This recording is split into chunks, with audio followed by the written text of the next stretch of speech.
What makes me fearless is that my fear is not going to stop me. When you're really confident, it's almost like you don't think. Welcome to Think About It with me, Victoria Azarenka. I had such great conversation with Lewis House. I can't wait to share it with you. Lewis is a New York Times best-selling author and the host of a very successful podcast, The School of Greatness.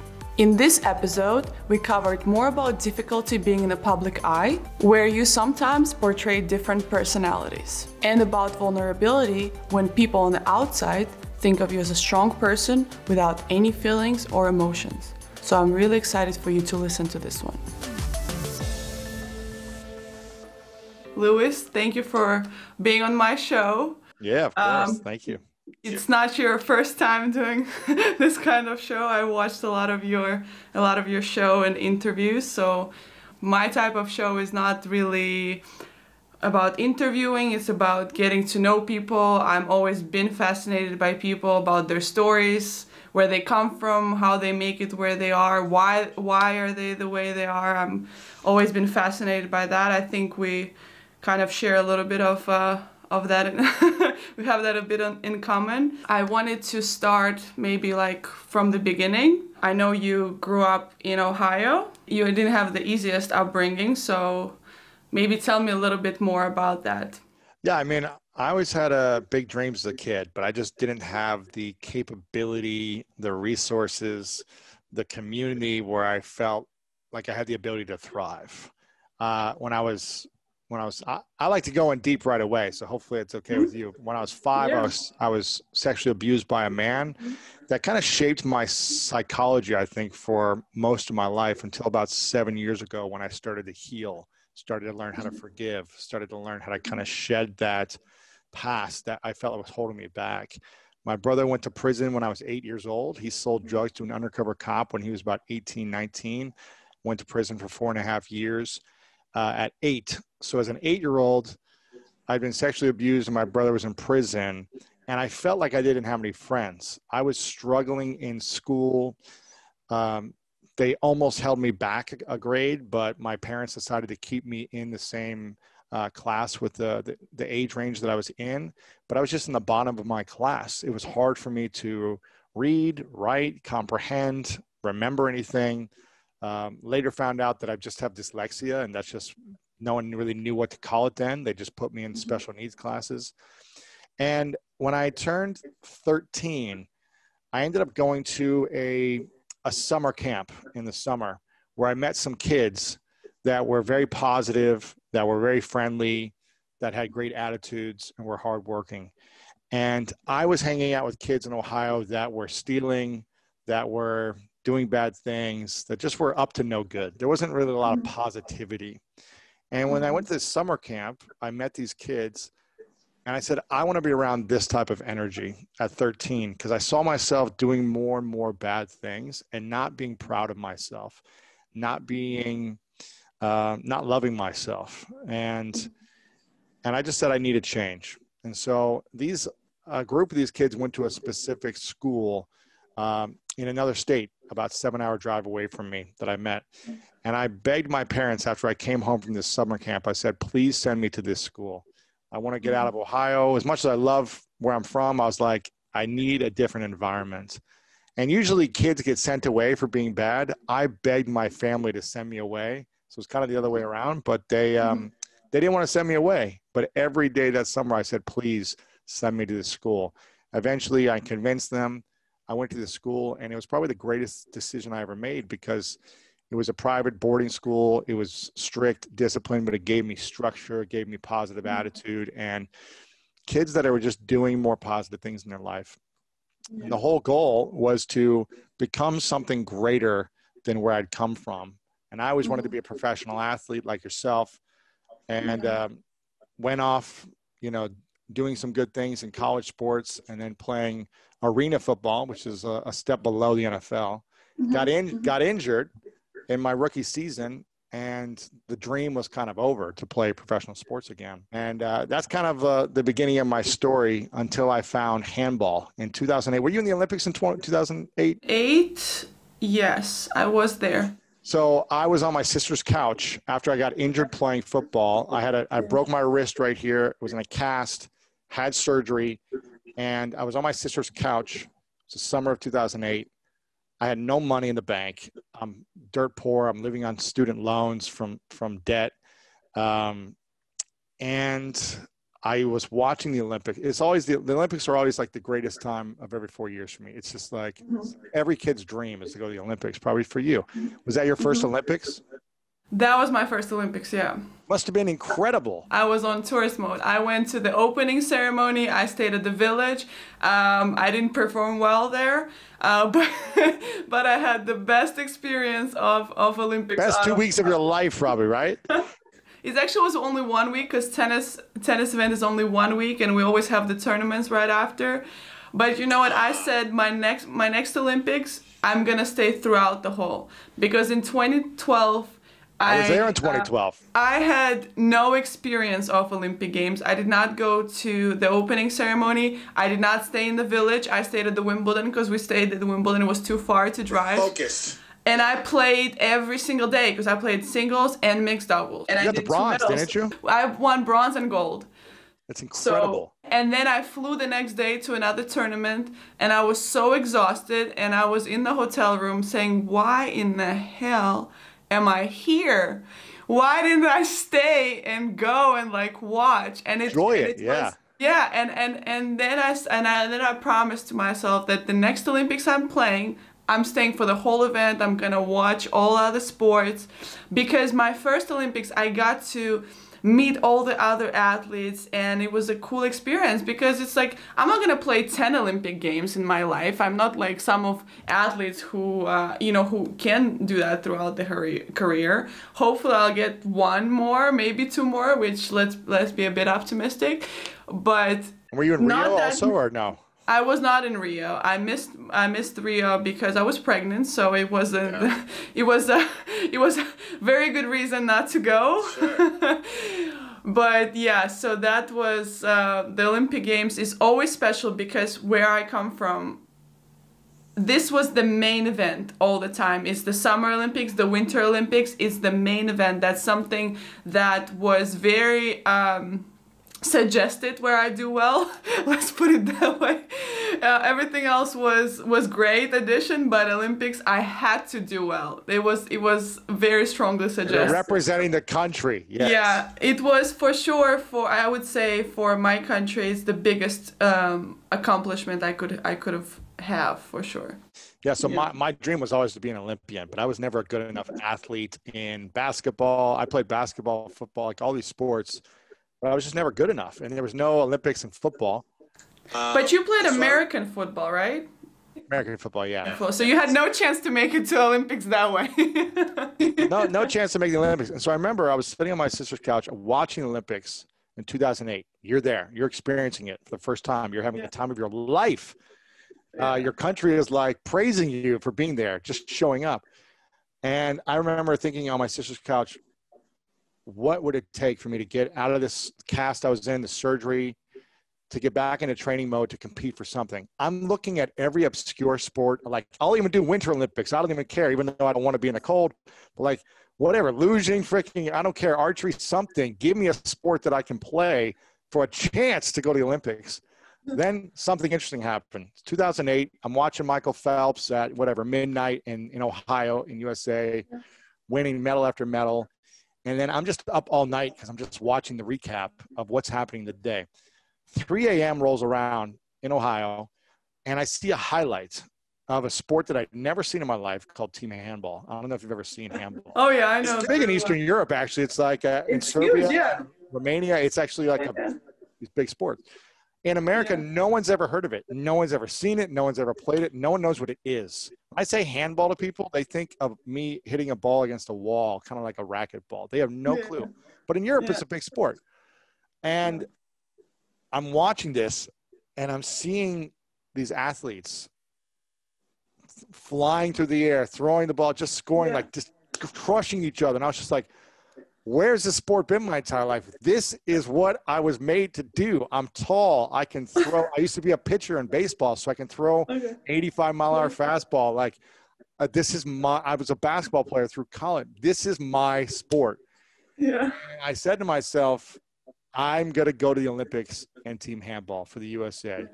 And I started doing research online. There's no information online. It's the most unorganized sport in America with the Olympic Committee.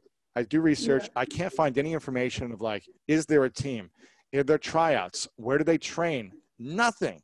For a year and a half, I can't find information. But I find that there are club teams throughout USA, kind of teams where they get together, they don't get paid, and they just play once a week. Yeah. And I am broke. I have no money, sleeping on my sister's couch. And I see that there is a team in New York City that was the national champions for the last couple years for the USA Club Handball League, right?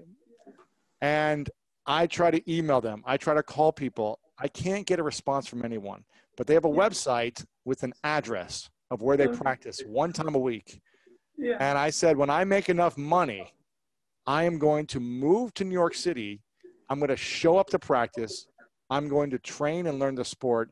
I'm going to make the USA national team, and we're going to qualify for the Olympics. Fast forward a year and a half later, I built a business, started making enough money, saved my money, moved to New York City. I still can't get a hold of anyone from the U.S. Olympic Committee, from handball clubs around the country, nothing. And I say, I have to go for myself to see if there's even a chance that I could make this team, if I could even go to the Olympics. I have to go so I don't regret it. And I moved to New York City. I show up at this weird location of some elementary school gym, and I walk in there and I say, hi, my name's Lewis Howes. I'm here to learn how to play handball, and I want to make the Olympics. That's literally what I said when I walked in there. Now, you have to understand something, Victoria. You're from what country originally? I know you traveled all over the place, but which? From Belarus. Belarus. Is that next to Serbia? That is west of Russia, and that is east of Poland, and like very close to Baltic area. Gotcha. So the Baltic area is where so I walk into this gym. There are 20 guys from all over Eastern Europe, right? Every country you can think of, speaking 12 different languages. I'm the only American that walks into this place in America to say that's on this team. And they're all laughing at me and speaking in all their different languages and laughing at me. And they're like, go home. And I'm like, no, I'm here to like teach me. I'm here to learn. And they did not like me. I kept showing up. They didn't like me, but I just was like, persistence. And then they eventually were like, okay, we'll teach this funny little American some moves. And I showed up every week for the next 9 months. 9 months later, I got selected on the USA men's national team. Went to my first tournament in Argentina to play in the Pan Am Championships, and became hooked. And this was 9 years ago. And I've just been showing up for the last 9 years, traveling the world as a side hobby to try to get better at handball. And the whole goal was to try to make the Olympics. The goal was that we get the U.S. gets the Olympics in 2016. That didn't happen. Yeah, but that's what I saw in 2028. You're qualified. Because we haven't qualified for handball since 1996 to the Olympics, because they only take one country, all of North and South America, they only take one country to the Olympics, and you have to win the Pan American Games to qualify. So we don't have a professional league here. All the guys who play on the USA team are playing over Europe, and then they come over here, but they don't play together that much. So it has been a challenge playing with the USA team over the last 9 years, because there's no funding, there's no organization, there's no pro league, all this stuff. And the competition in South America, they have professional leagues, and they play this all the time. So we're competitive for a half, but then people just pull away with skill. So it's been a dream that I've been chasing for a long time, but it just hasn't happened yet. So 2028, I'll be old then. It's amazing to kind of hear about like the drive that you have to do the sport. And it's sometimes, you know, fascinates me because you've been an athlete for longer. It's not like you were, you know, in business and then you just went into sports. Right. But what fascinates me a lot about people who haven't really done sports before and they're in business or something, how much they love, for example, tennis. Like I've never really realized how many people love tennis and they play and they're like psychopath about it. Play like club matches and they start cheating in their matches, and I'm like, who are you people? Like, how does that make you so crazy, the sport, you know? Yeah, So people get competitive in this sport. Yeah. I've interviewed both Maria Sharapova, who's a friend of mine, and Novak Djokovic, both are friends of mine. I've interviewed them. I actually played with both of them. I don't know how to play tennis. I played maybe 10 times in my life, but Yeah. I did a practice with Maria one time a few years back. And then Novak was actually here for the, what's it called? In Palm Springs. Indian Wells. Indian Wells. So he's here in March, a week before coronavirus hits. Yeah. And he's like, hey, come hang out for the day. Let's play some tennis. Like, let's do an interview for the show. I'd already had him on once a couple of years ago. He wanted me to have him back on. And I go, let's do like a decathlon of sports, like where you teach me a lesson in tennis. And then we played basketball. We did all soccer, did all these things. And I have this footage. I'm going to put it out there sometime soon where I go, okay, Novak, just like lob it up to me easy. And I can't hit the ball back. I'm whiffing it. He's putting like 70%. I go, okay. I finally get the hang of the reps. I'm like, all right, I got this. I go, give me your fastest serve.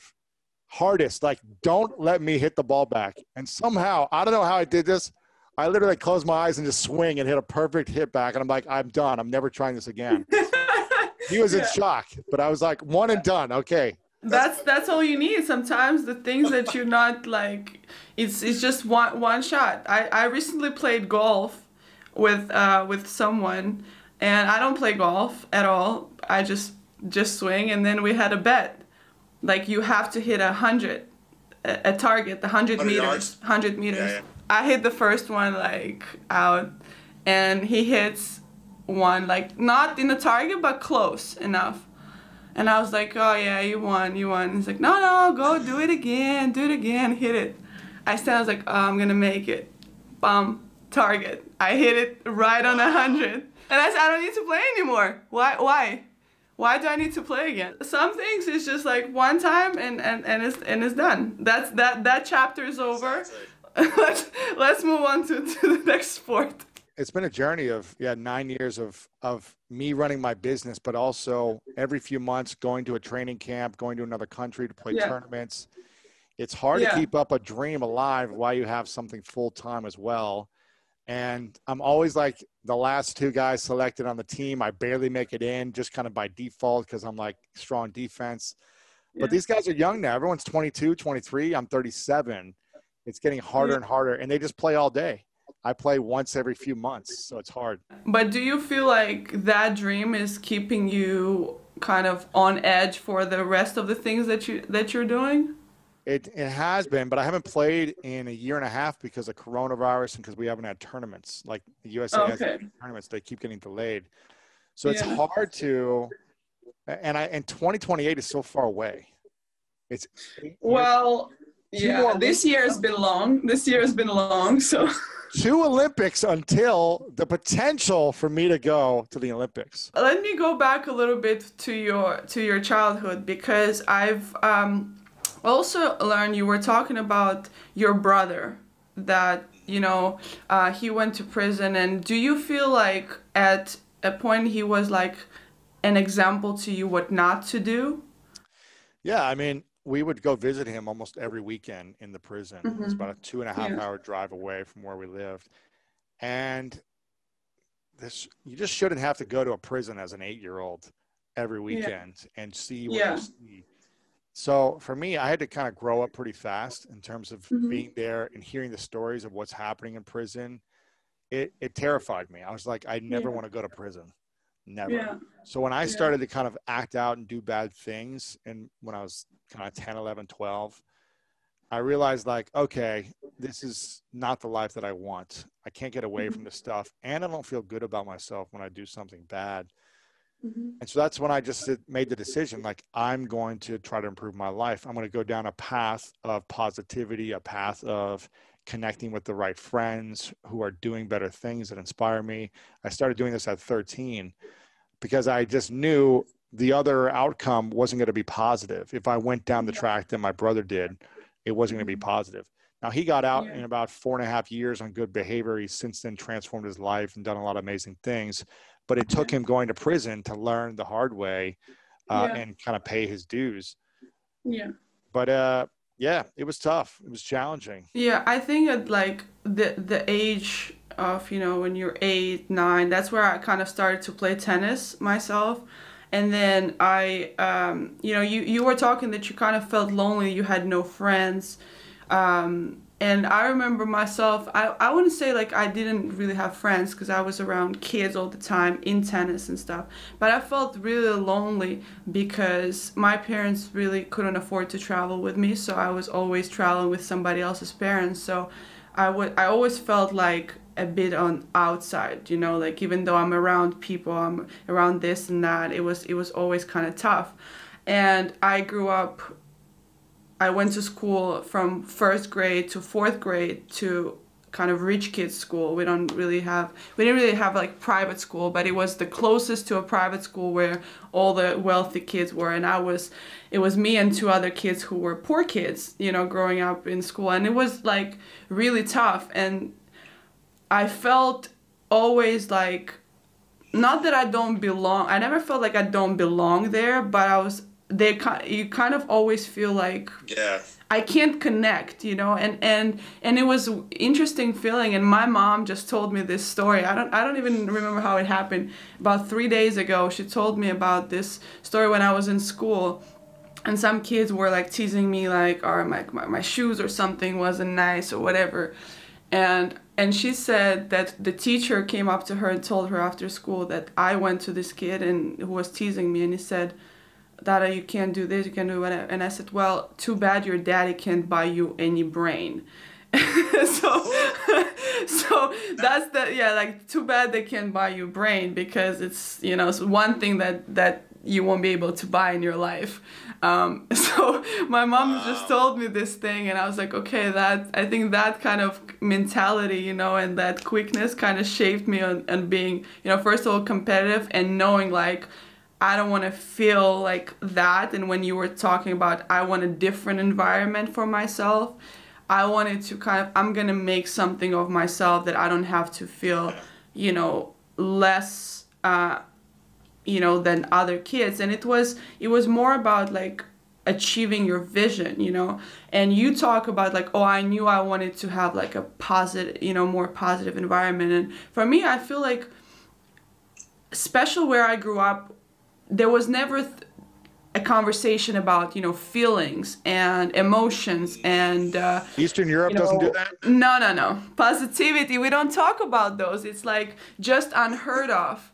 And it was so hard to learn. And once I start traveling and you see different, you know, different environments, you're so closed up that it's kind of like really, really hard to open. And when you feel lonely, it's even harder to open and learn the word. And I always felt that, you know, I wanted to kind of express more and stuff, but you don't know that. And you kind of go off of energy because you don't necessarily maybe have that awareness. Nobody taught you that awareness of how to process your thing. So it's interesting that you say at like 13, you kind of knew a little bit more like where you wanted to go. Because for me, it was like, you know, a feeling. And I've had a really tough, you know, growing up myself as well, where sometimes you feel like, why is this happening to a kid? Like, you should be, you know, enjoying your life, and you look at other kids and they're happy and stuff, and you just like,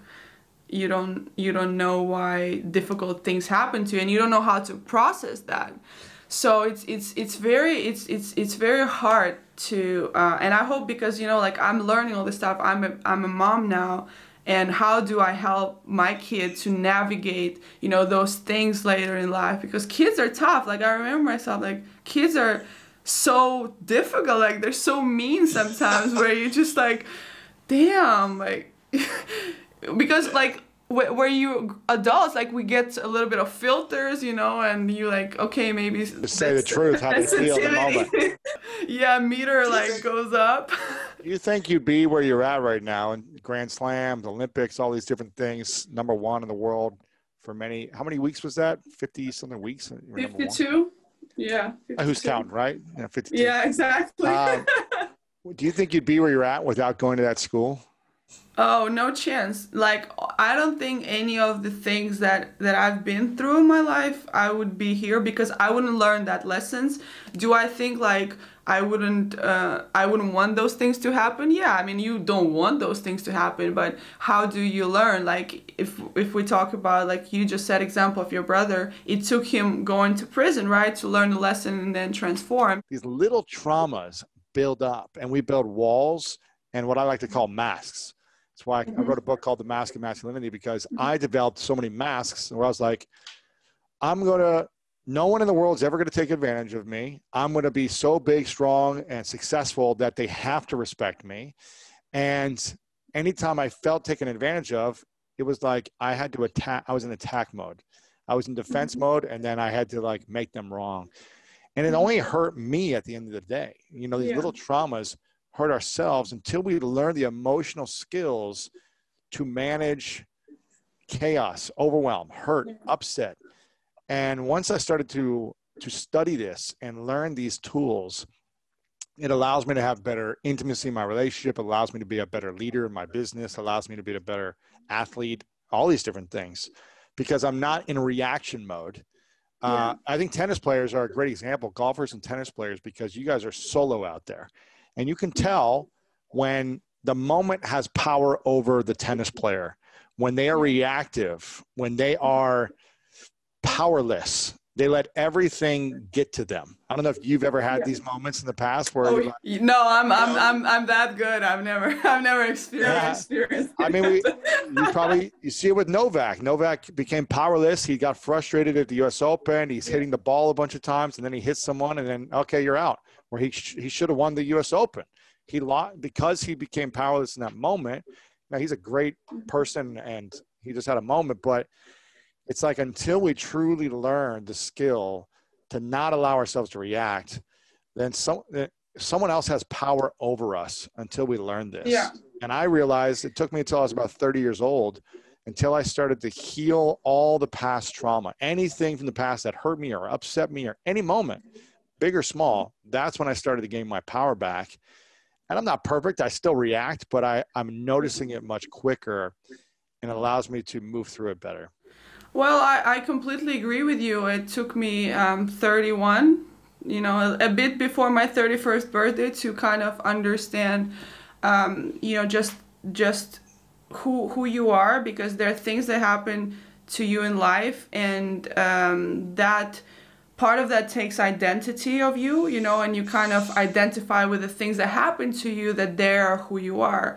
And I think that, you know, you call them masks, and it was very interesting. I've watched one of your interviews about those, that you had so many different ones, different masks. You know, you had an athlete mask, the business mask, and stuff. And were you ever like confused which one to put on? Because it's a hard work, right? When you don't know how to be yourself, which is, you know, I feel like at moments we know who we are, and then something happens and it's like, okay, that thing identify me as that now, and you're not really connected with what makes you happy, and it takes a long time to understand that. It sounds so simple, but it's so hard to understand, which I feel like a thought, you know, is so quick, but the emotion is catching up to you like in a while. It takes a while to realize that. So were you ever like confused with your masks?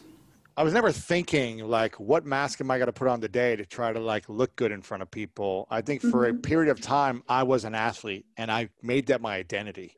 And my self-worth was attached to my identity as an athlete, getting results, winning, being successful, accomplishing. So my self-worth was connected to that mask. And when our self-worth is connected to something on the outside of us, when we put all of our confidence and self-worth and value into something that's outside of us, when it crumbles, then our self-worth, our value, our security crumbles. And so I would just move it into the next mask. Okay, I'm done as an athlete. I don't know what to do. I don't have confidence. Let me go make money. Let me go be successful here. Let me learn this thing over here and make this a sport and get awards and accomplishments and get press and show people what I can create to get validation. Yeah. And so I wasn't consciously thinking like, what mask am I going to put on today? It was more, I'm insecure. Yeah. I don't have self-worth right now. I'm putting on false confidence because I don't love myself. It really comes down to I don't accept and love who I am. And I haven't dealt with all the stuff inside from my past. It's really hard to move forward in a relationship with anyone until you've cleared the past. Otherwise, you're going to bring that into the relationship, whether it be a business partnership, an intimate relationship. And that's when I started to do a lot of the healing process. And I say a process because even though I feel like I've done a lot of work, it's probably going to be the rest of my life that I'm going to have to constantly be working on it. And new things and hurts come up every day, and it's a constant process. Yeah. But once I realized, oh, I'm wearing masks, that awareness allowed me to take a step back and say, why am I doing this? What am I doing this for? Who am I trying to prove to? Who am I trying to please? And I realized that I hadn't fully accepted myself with everything I'd been through, all the shame that I was holding on to. I was unable to share with other people who I truly was. And that shame was making me sick. And until I was able to get the sickness out by sharing, by doing healing process, essentially opening myself to the world and saying, this is who I am. Know everything about me. And then when I did that and people still liked me, I was like, oh, okay, I don't need to put on a mask to try to get people to accept me. I need to accept myself first. I feel like it's always, I could connect, I can relate to this so much because I don't think that we not ever don't want to open up. It's just the fear of people not accepting and being and liking you. Because I mean, it's not like people are, oh, I don't like to be liked. You know how a lot of like people say, oh, I like when people are like, it drives me, like athletes, it drives me when people hate me. I'm like, okay. Really, like just you can find that as a motivation, but truly, like I don't think anybody likes hate. We all looking for acceptance, for love, for compassion and stuff. Nobody wants to be hated, and that drives you. Like I will never believe that. But I feel like it's just easier, and it's like especially when you're like in a relationship, everybody is perfect for the first 6 months, and then the shit starts to happen, and that mask comes off, and it's like and when you talk about healing process, you said something about forgiving. You know, when you started to forgive people, and I have, you know, a little bit of a, I don't know if it's the same or not. I just wanted to hear your opinion. Forgiving or letting go? Because I think forgiving is more like, I don't know, maybe accepting that you were hurt or you were a victim of a certain situation, and letting go is just letting go of the moment. So when I think about my situations, I don't necessarily feel that I'm forgiving the situation. I'm just letting it go. It will not have power over me. And I feel there is a bit of different distinction, but I don't know. I just wanted to hear your opinion of that. Forgiveness, I've always learned, is not about the other person or the situation. It's about ourselves. And when we learn to forgive, I'll give an example. You know, I was sexually abused when I was 5. And for 25 years, I held on to this shame and anger from this person. As I started to really realize, like, this person abused me, they took something from me. I was 5, I didn't know what was happening. Like, it's not okay. And I don't know, do you have a son? Yeah. And your my son is almost 4. Yeah. So in a year and a half, You know, imagine that happening to your son. It's heartbreaking as a mother, as a parent, right? Yeah. And as I look back, I think like, oh, a lot of these things that happened in my life because I was angry, I was defensive, and I stem it back to that as being the catalyst experience, along with other things. But that thing really, you know, it messes with you psychologically, and it takes time to heal and unwind that. And I have completely forgiven this person. I've never seen this person again. I don't even know if they're alive. But I didn't do it for them. I don't say, I forgive you, it's okay what you did. I say, I forgive you because I'm going to put myself in your shoes and realize that you had something messed up inside of you. There's something sickness inside of you. It's not okay. It's not acceptable. But I'm forgiving you for me because I want peace. Because holding on to anger and resentment makes me sick. It doesn't hurt you. It hurts me. Yeah. So this isn't okay. This is not acceptable. I don't wish this upon anyone, but I'm forgiving you because I want to be free. When I hold on to resentments, it's similar to letting go. When I hold on to resentment and anger, I'm a prisoner of that person still. Yeah. When I let it go and forgive, I don't forget it, but I forgive. And I forgive myself mostly for how I treated myself for 25 years after that until I started to heal. I forgive myself for my behaviors, my reactions, my defensiveness. I forgive myself for the shame I held on to. Yeah. And that sets me free so I don't have to put on a mask anymore. And the more I accept myself, the more authentic I am in the world. I think that you're right in terms of you do the forgiveness for yourself. Is, you know, and the good point that you know, forgiving yourself for maybe certain, you know, like you think about like what you couldn't have done anything in that moment. You're so vulnerable to this moment where you feel like you've done something wrong because that had happened to you. So that forgiveness is coming more. You didn't do anything wrong. That's more for you to understand that you were not the problem. You know, like you were not the problem. And I think a lot of times we think like in my personal situation, I felt like I was in a horrible situation personally. I've lived through hell for the last 3 years, going through child custody battle, and it's just, and it was so tough because I felt like I'm always a victim. And on a surface level, if I would tell the details maybe of the story, you feel like, holy shit, that's messed up, you know, like that's messed up. But it was only hurting me, so I feel more like a victim. I have no power of who I was.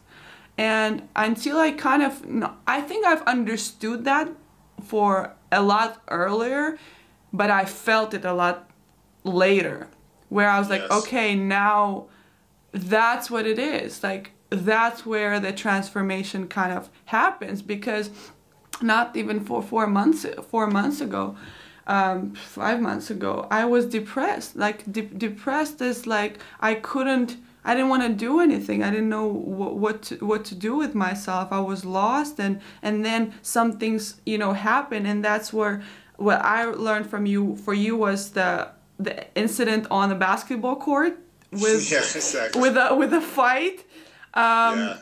Woke me up. Yeah, to me it was like few different situations, and one situation was actually I felt like I was so self-centered, where my fitness coach had a birthday, and I didn't know. Like, I didn't know that because I didn't even bother to ask. It's all about me. Yeah, it's all about me. And we were in a grocery store, and he bought a cake, and I was like, "Why are you buying a cake?" He's like, "It's my birthday." Wow. And I was like, "Oh my God." Wake up call. Yeah, that was one of like, and I was like, I cried in my bathroom for an hour, and he actually doesn't know that, because I felt so ashamed of myself. I was like, how can you be so like self-centered and just think about yourself, where like things happen around, you know? And it's like, that's what I was saying, like a hammer, like, until it hits you. And then you start to unravel, and then it starts to be overwhelming, where everything like comes and it's like, and this thing and this thing and this thing, and the healing process starts, and I feel like it never really ends. Like, you're right, it never ends. You just opening up like little things by little. And you said that you started to have like you heard you were talking about routine, and one thing that we have in common is that I started to do my own bed. Yes. For the first time, because Game changer. Also like traveling in the hotel rooms. So nice. You just have one amazing. Yeah, everything is made. You know, when you're with your parents don't see you for too long, so they want to make everything for you. And then I was like, okay, let me start it. And it's so simple, but it makes such a big difference. It's crazy. It's really crazy. And now, like, everywhere I go in the hotels, whatever, I always make my bed. And it's huge. So I wanted to ask you, what were your other like little routines? Was it like, okay, from today I'm gonna start doing this and that, or was it like one routine and then you discovered something new, and then you discovered something new and discovered something new? Yeah, I'm always learning from the people I interview. And, you know, as an athlete, I did a lot of visualization. I remember making a visualization audio tape for myself when I was 19, you know, almost 20 years ago, 18 years ago. And I was studying and doing alter ego training. I felt like I was studying what tennis players were doing. There's a great tennis book on mindset out there as well that I read. I've always been obsessed with, like, how do I get the edge? And I'm sure you have been as well. What's that little edge that I can beat out my competition? Because I didn't have the physical speed, but I had great hands as a football player. I could catch, I had vision, I had toughness, but I wasn't the fastest. And so I had a disadvantage there. I had to have another edge, and my mindset was what allowed me to focus on it. So there's only so much time in a morning that we could do a routine for, right? There's only so much that we could do. What I've realized that works for me, no matter if it's 20 years ago or now, is doing a workout in the morning typically makes me feel better throughout the day. It's like I release and detox anything that I need to let go of from the past night, any bad energy, I let it go, and I can complete earlier in the day, the better. For me, a minimum of 10 minutes of isolation, calm, breathing, meditation allows me to visualize my vision for the day and what I want to create, and seeing the day before it happens in my mind. As an athlete, I'm sure you did this where you walk on the court. You'll see every shot as you go through it. Imagine yourself scoring, winning. I'm assuming you've done something like that in the past. Yeah. And I'll do that for my day-to-day, where I'll say, okay, what is the main priority? Who do I need to call? What's my schedule? I'm interviewing. It's imagining the results I want to create. But something I also started to do is imagining the worst case scenario. How am I going to react and respond when someone pisses me off, when someone steals from me, when someone screws me over, when someone cuts me off in the car?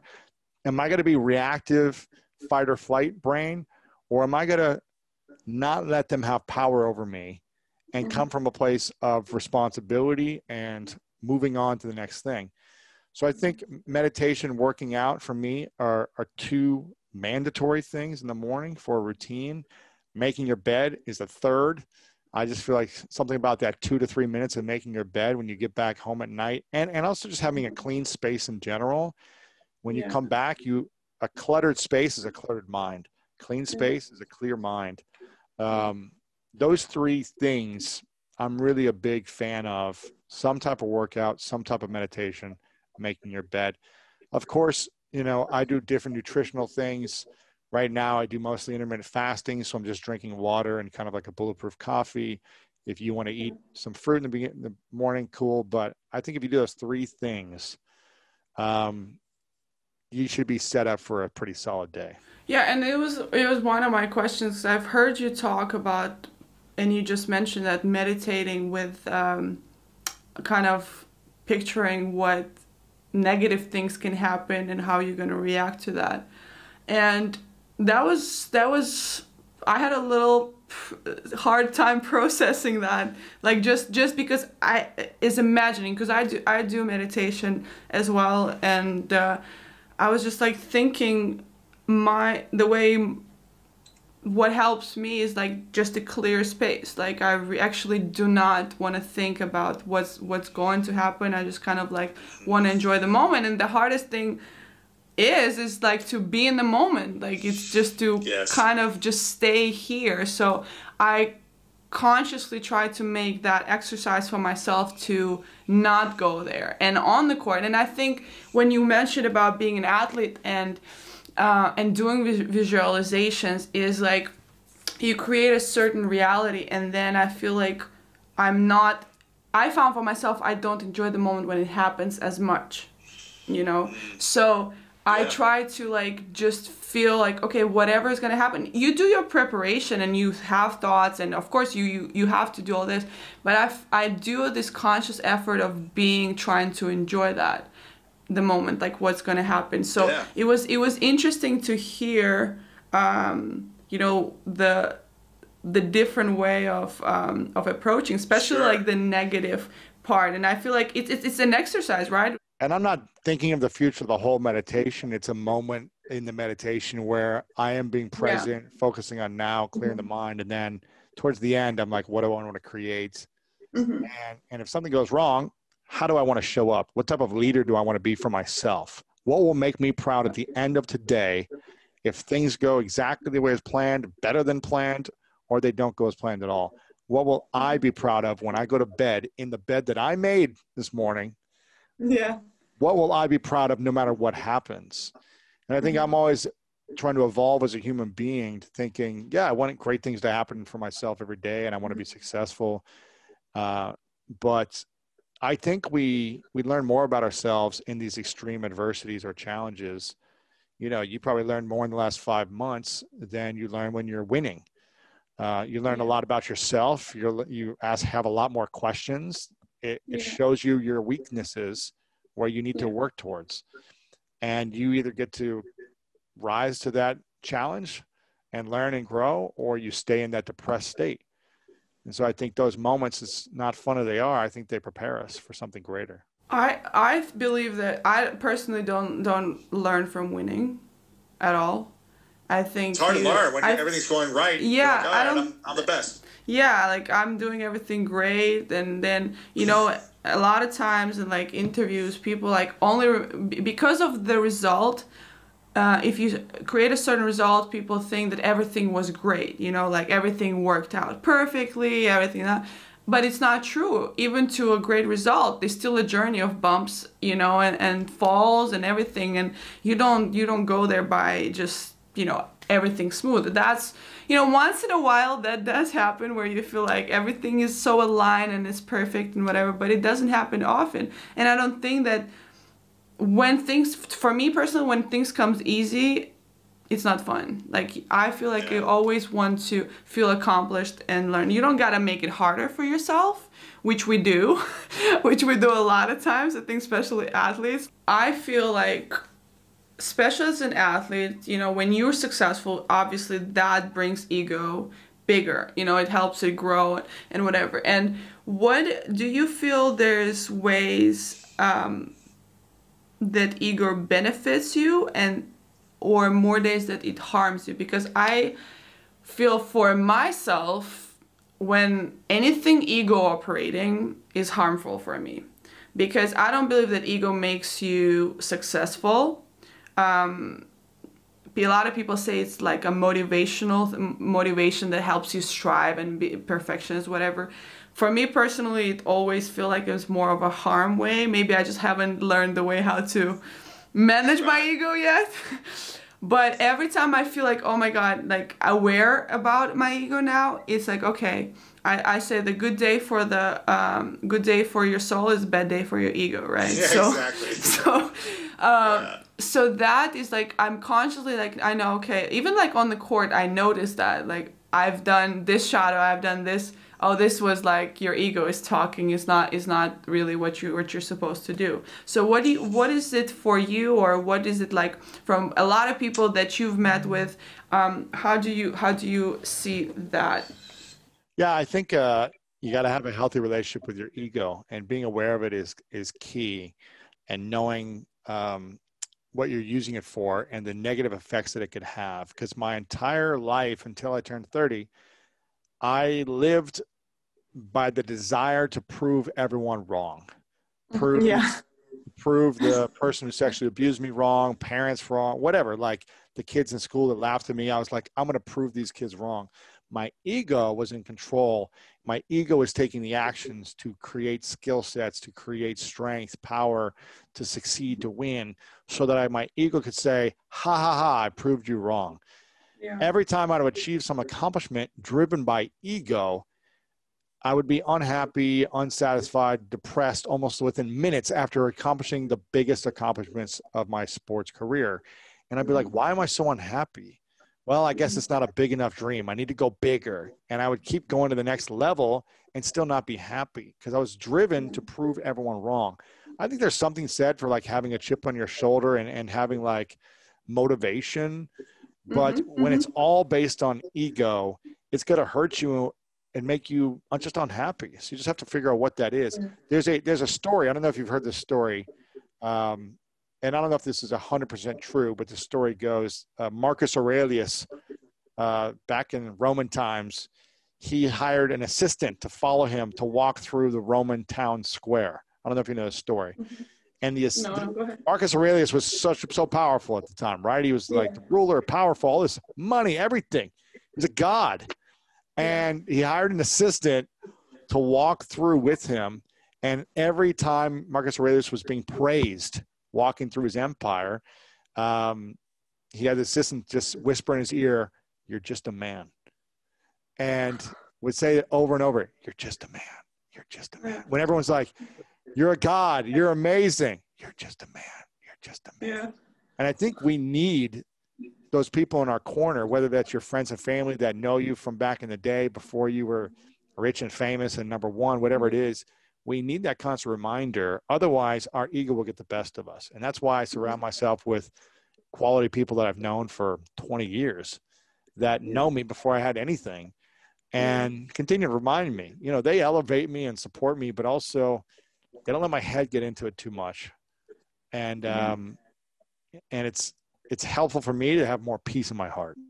I always feel when you do get that, you don't need a lot of people like that, just maybe a few. Just a couple, one or two, yeah. Yeah, but that's real wealth.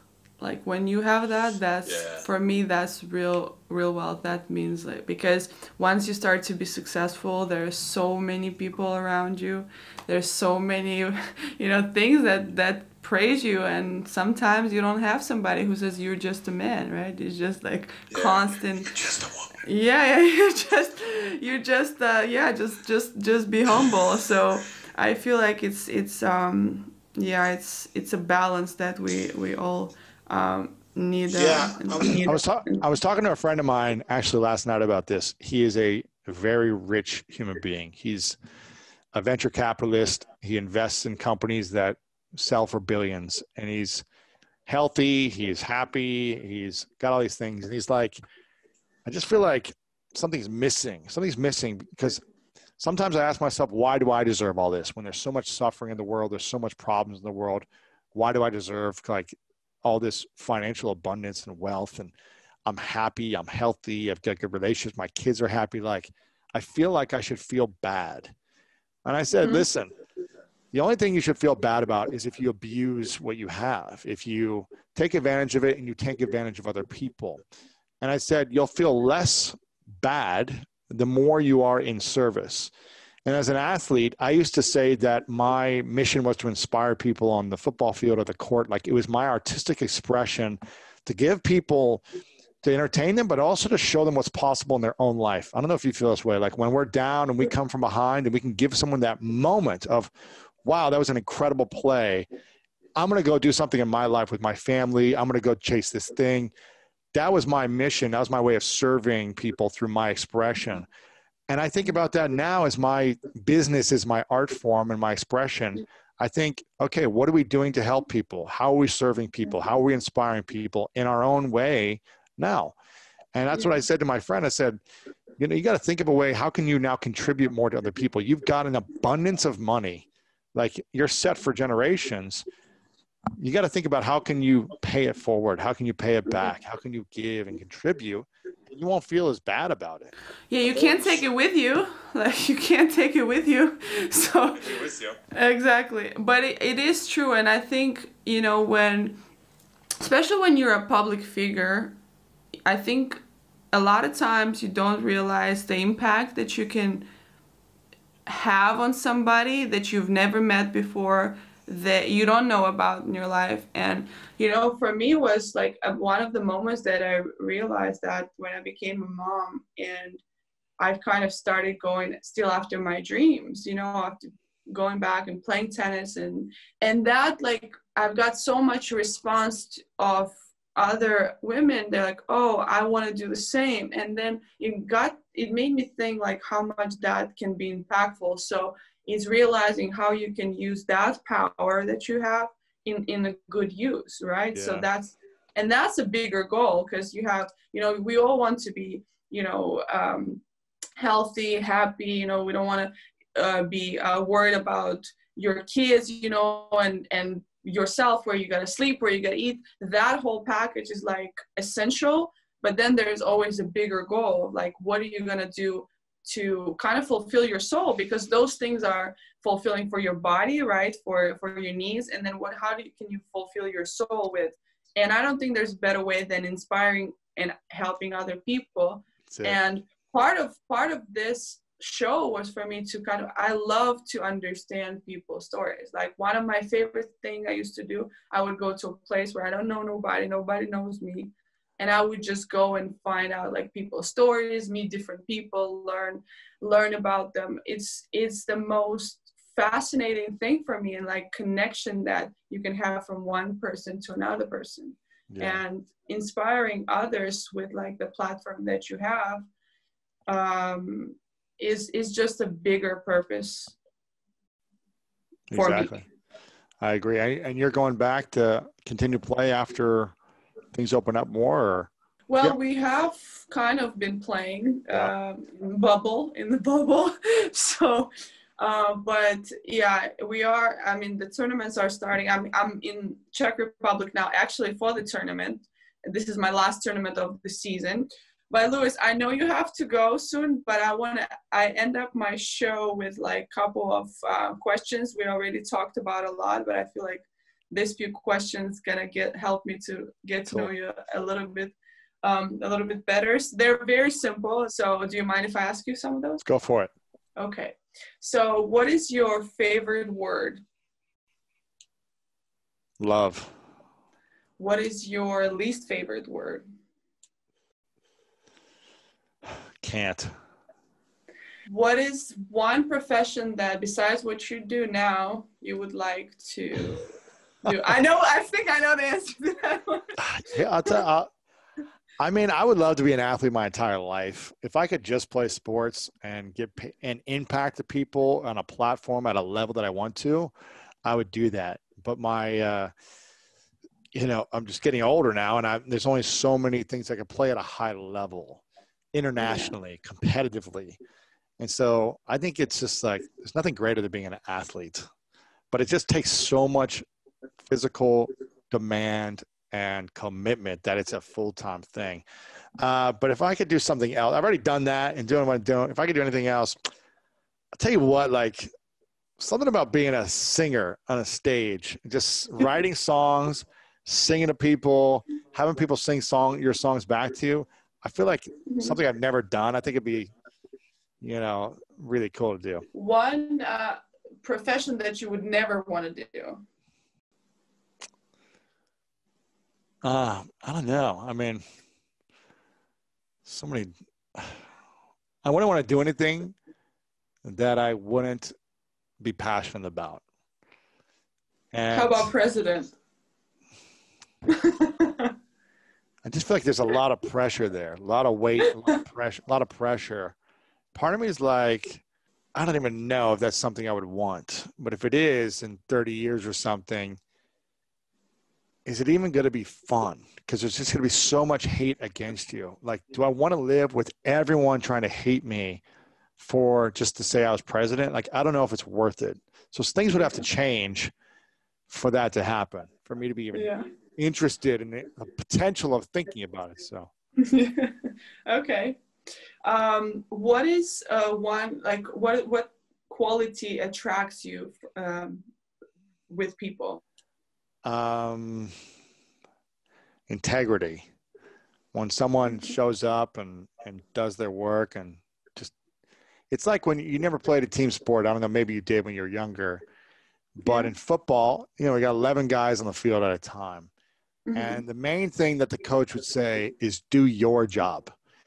And when you try to start doing everyone else's job, you mess up your job. But when you can't rely on someone else, then the team doesn't succeed. So being able to rely on someone because they do their job, whatever that role is in that moment, like they do what they say they're going to do. You can trust them. I feel like that's how you can build a great team. And that's how you can build a great life with a great team. You can't do it alone. Even as a tennis player, you cannot do it alone. No, absolutely not. Absolutely not. Okay, what is the one quality that puts you off? Just rudeness. I think when people are rude and they have a big ego, like we talked about, I would say that the opposite would be compassion. Someone who's just compassionate, it turns me on as well. It's just like when someone has accomplished the greatest things, but they're kind to someone that can't do anything for them, for me is a great quality. But those who have done great things and are mean or rude to people that can do nothing for them, that turns me off.